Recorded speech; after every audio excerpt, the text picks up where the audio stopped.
Hello and welcome to the Sports 2.0 network for our look at the horse racing action taking place this weekend. I won't be doing it alone. I'll be joined by my right hand man, Ace. Ace, how are you doing this today? Great. We're giving out nothing but winners last week. We're rolling it into this week. How are you doing? I'm very, very well, thank you. Very, very well. So we'll get started by having a look at some of the racing from last weekend, starting with probably the shocker of the season so far, Malathat being beaten in the coaching club American Oaks by Maracuja. Ace, what went wrong? What happened? Talk to me. Well, first and foremost, it was a four-horse race, and whenever you have a four-horse race, you can basically toss out everyone's form because no one can run their standard race. And Irad Ortiz Jr., who was on Claire Air, basically burnt out Malatat on the front end. They went way too fast the first quarter of a mile, way too fast the first half of the mile, and although it sabotaged Claire in the end, it set up perfectly for Maracuja, who came out of nowhere. I had no idea who this horse was before this race. So, if you're a big Malathat fan, will you read too much into it, or will you just continue to watch its progress? Because we could easily put this down as a blip, can't we? I'm 100% putting it down as a blip. She fought really hard till the end. And it was just a scenario where she didn't have enough in the tank. But realistically, I don't take this as a terrible loss for her. I'm going to continue to back her. Hopefully, though, maybe we get some better odds next time we decide to back her instead of this 3-5, 2-5, 1-5 stuff that's been going on. It's unlikely, though, isn't it? It always seems like she's going to be a very, very short price favourite, no matter what she goes for. It'll be interesting to see if she ends up in the Breeders' Cup, if she stays healthy, where she decides to run. I also hear that she might want to take on the boys next. I don't know, but in all honesty, I hope she continues to race against the girls and proves that she is the champion that she is. Yeah, yeah. I'd prefer to see her dominate this division without having to move over. Just maybe I'd like to see it in the future, but just not yet. I'm with you. We also had United winning back-to-back Eddie Reid stakes, which I think was something we both thought was going to happen this time last week. Very much so. You gave out the winner United. I gave out the exacta with Smooth Like Straight, $11.60 for a dollar. Not too shabby. Yeah, the racing at Del Mar this season has been pretty fair. Really enjoyed it. And if you're not looking at Flavian Pratt, uh, every time there's somebody in the race, I don't know what you're doing. He's winning at like 29%, which is just ridiculous. I'm also have to go back. I'm going to have to backtrack on my assessment of Adier before the King George and Queen Elizabeth stakes because I gave it absolutely no chance last weekend, and of course it bolts up, looks like a superstar, and was the first Derby winner in 20 years. So that again, that was the one that you threw your hat in the ring for. You know, I gave out so many winners last week. I should have more money, but I don't somehow. I somehow don't have more money. Yeah, I think Charlie Appleby. He doesn't get as much press as Aiden O'Brien. He doesn't get all the publicity. He can really train some turf horses, and so you know what? I have faith in that horse to move forward. But then again, grass racing over there, depending on the weather, depending on the course, things can always wide open. Now let's see who ships back over here for the Breeders' Cup and see what kind of runners we get there because there's always prices in the Breeders' Cup turf races. You can basically Yeah. throw out all the chalk and you'll get a 75-1 bomb to hit who hasn't won in 4 years in Australia it seems. So his stablemate Hurricane Lane was a pretty clear favourite for the Arc in Mm-hmm. October, but it's been announced now he's not going to be going to the Arc. So I don't know whether maybe there is one eye on the Breeders' Cup with Hurricane Lane because Adier is now the 4-1 favourite for the Arc, and I can't remember the last time a Derby winner won the King George and then went to win the Arc as well. That's just unheard of. That. It's going to be interesting to see where all these horses land, especially after that last big weekend. So I'm with you. Yeah, yeah. So we'll crack on with some of the races this weekend. So we'll start with the Bing Crosby, which is a grade one at Del Mar, obviously hosting the Breeders' Cup. A 6 furlongs on the dirt, and it is also Breeders' Cup Sprint. Well, the winner enters the Breeders' Cup Sprint. Collusion Illusion's looking for back-to-back wins in this. How do you think that's going to go? Good chance. Well, I'll tell you, there's a super horse in this field, and it's not Collusion Illusion. Also, having said that, Collusion Illusion will not go back and back to back and win. And one of the reasons, the main reason, is I own a part of her. Very small, very small part of her. But since I've taken a part of this ownership group, she has not produced. Now, mind you, she's racing against monsters usually. She's definitely taking a step back in class. But CZ Rocket is the best horse in this field by far. Florent Giroux is coming in, shipping in, just for this race to ride CZ Rocket. Yeah, disappointing last out for the first time in forever. They were going a mile. Why? You have one of the best sprinters in the world. Keep them at 6 furlongs. I think CZ Rocket wins going away because all these other horses, even Collusion Illusion, I think are kind of second-tier Grade 2 winners, not the big boys who win Grade 1s. Also interesting to see, and I'm not sure if you like them, 8 Rings, Baffert horse, coming back and trying this level. It's going to be an interesting race, but I think the favorite dominates. Yeah, I'm with you on that. I think it's just the most consistent one in here.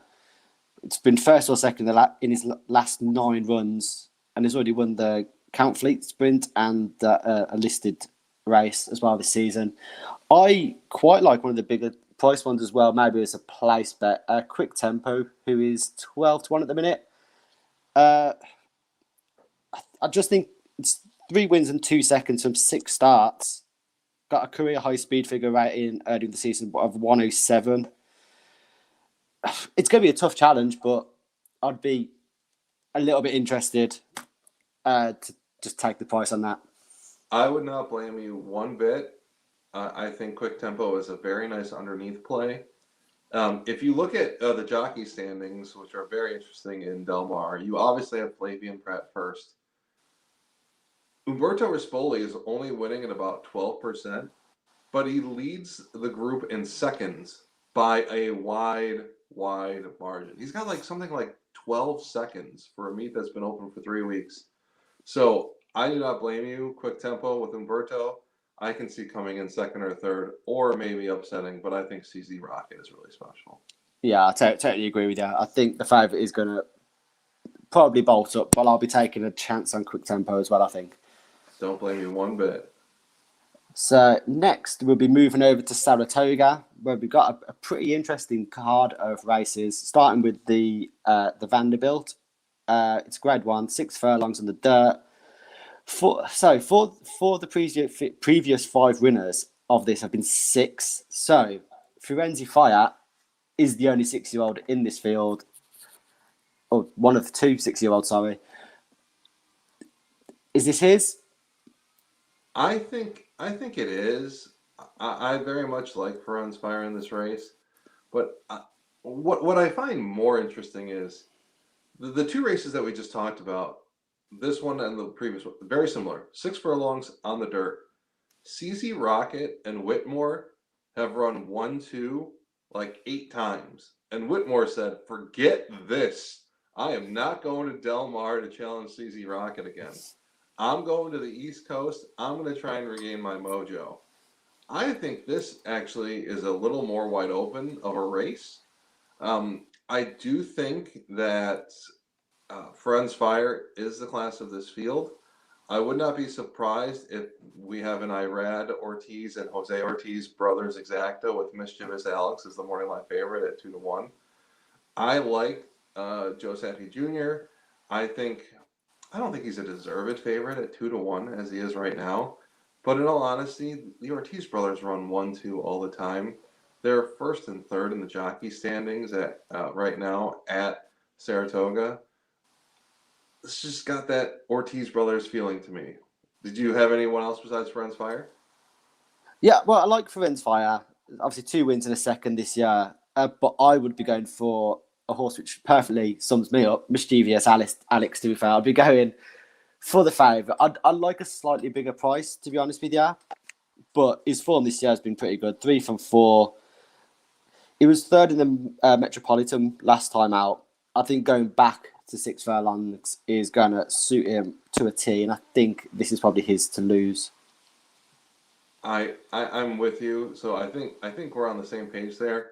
And now watch. Whitmore is going to prove how much of a beast he is. 8-year-old. 8. And still sprinting with the best of them. Morning line 4-1 with Ricardo Santana Jr. aboard. I would not be surprised if Whitmore won this one. CZ Rocket won the race at Del Mar, and then they were right back on course to sprint away in the Breeders' Cup, again going 1-2.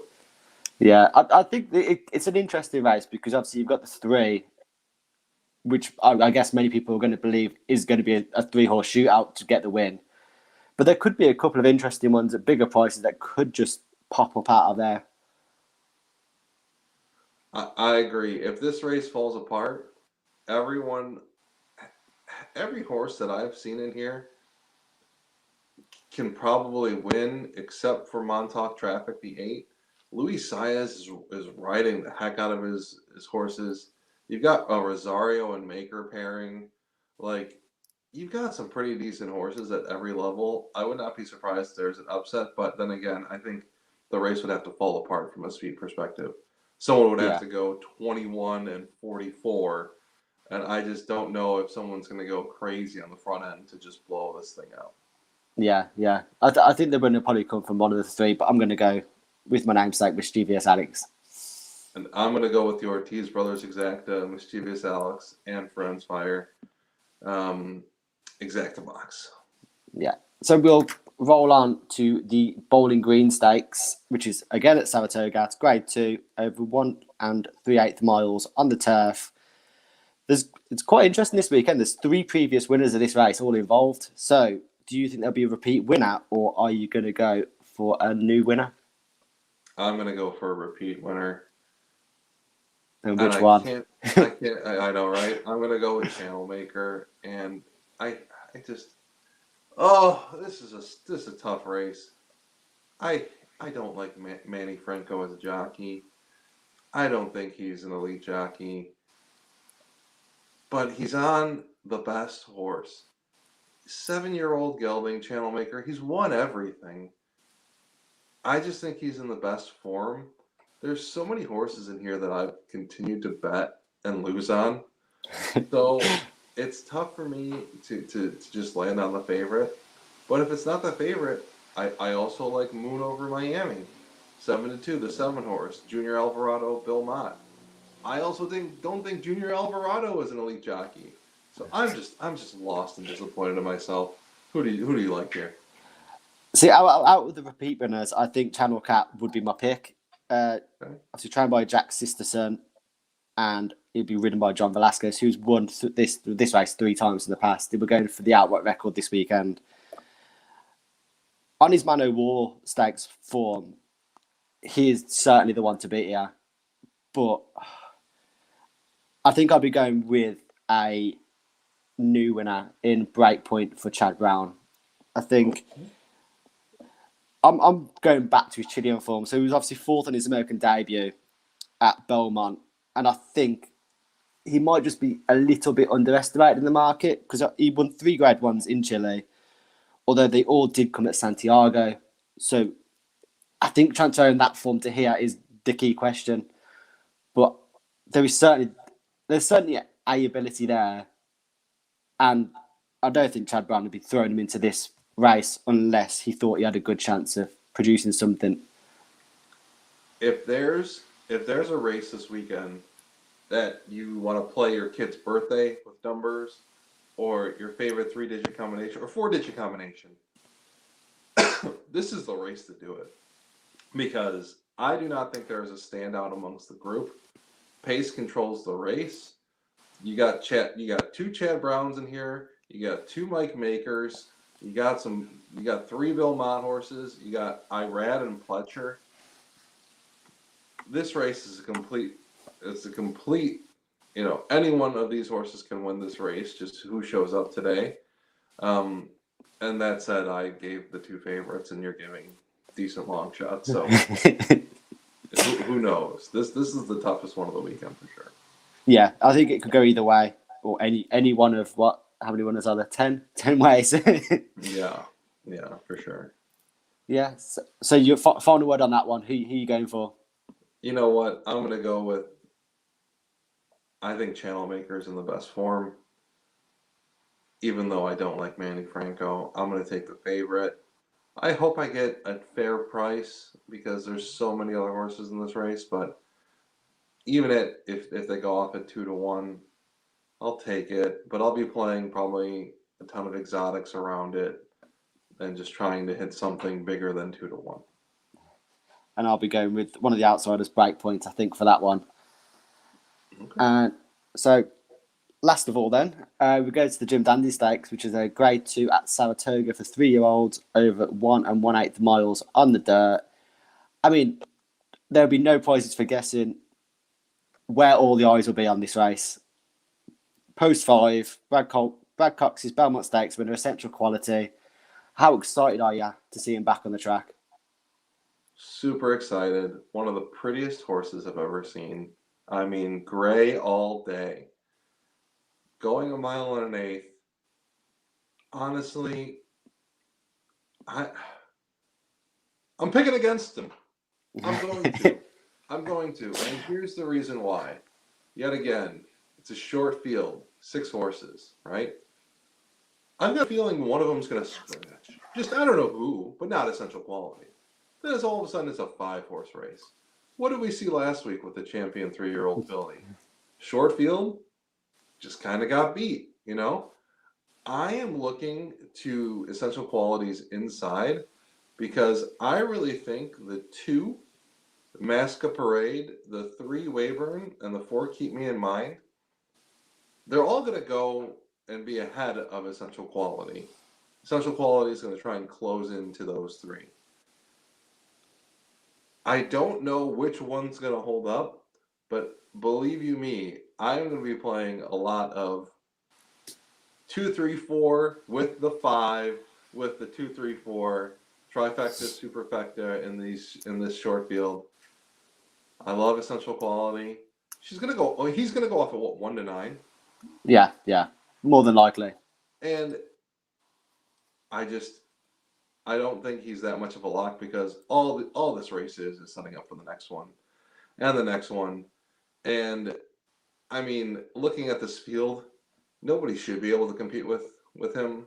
I'm just thinking someone runs their best race, and Essential Quality stuck for second here.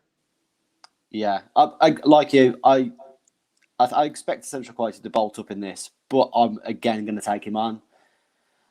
Weyburn is one of the ones I got written down, which I think it's probably got a place count, but it's so unlikely to trouble Essential Quality towards the end of the race. I think it's just going to fade. So I would be sticking my hat on Mask Parade. I thought he was pretty impressive in the Ohio Derby when he was beating King Fury, and this is without doubt a step up in quality. Because if he beats Essential Quality, then we're talking about a much different horse than we're talking about now. But I think he looks more than ready for this challenge after winning his last 3. Yeah, and what's interesting here is we've already seen some 3-year-olds jump off the page, right? We have the Kentucky Derby winner who then faded it in the Preakness. We have the Preakness winner, Rombauer, who won going away, looked like a super horse. And the Belmont takes third, looks disappointed, right? I can definitely see one of these, either Mask Parade or Weyburn, or Keep Me in Mind, decide, you know what, this is my true debut for everyone to see. I'm gonna put it to them and see if Essential Quality can catch me at the end of the day. Yeah, either way, I think if Essential Quality is beaten, then this would be the main day for them out on the track. I don't think it will get any better because I fully expect Essential Quality, regardless of the result on Saturday, to just bolt up in the Travers. I think that's going to happen. Yeah. But for whoever, if somebody can beat Essential Quality, then this is as good as it's going to get for them. Correct. Short field where they can do their own controlling speed. They don't have to run off the page and just hope Essential Quality is a step slow to the wire.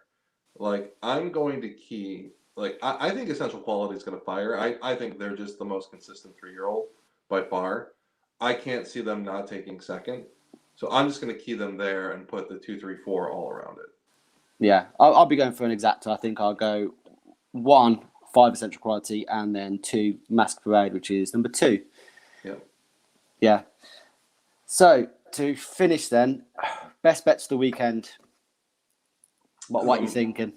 Best bets, I'm going back to the Bing Crosby. I think CZ Rocket pulls away, wins going away. And if I got 1-to-1 on this horse in this situation, I'd be happy. Double your money, 100 to win 200. I think Florent Giroux going out to Del Mar says a lot. And I think this horse going back to 6 furlongs is really going to just dominate. Yeah, I don't disagree with the word you said. But I think my best bet would come in the Vanderbilt with Mischievous Alex. I think he's going to win this pretty easily.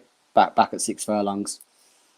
Although the odds might not be great for it, but Yeah, I know we're going short prices this week, but at the same time, we take what the horse gods give us, right? of course. And in the Bowling Green, who knows what's going to happen? If you like a price in there, Alex gave you one. I did not, but you know what? I'll be rooting for you because I'm not going to be backing up my Brinks trunk to bet on that one. Well, we can hope that we've found a couple of winners there. Thank you for joining us for the horse racing preview this week. Don't forget to like and subscribe to the Sports 2.0 network for all the sporting needs that you need. Until next week, it's goodbye for me and Ace, and we will see you next Friday. Bye.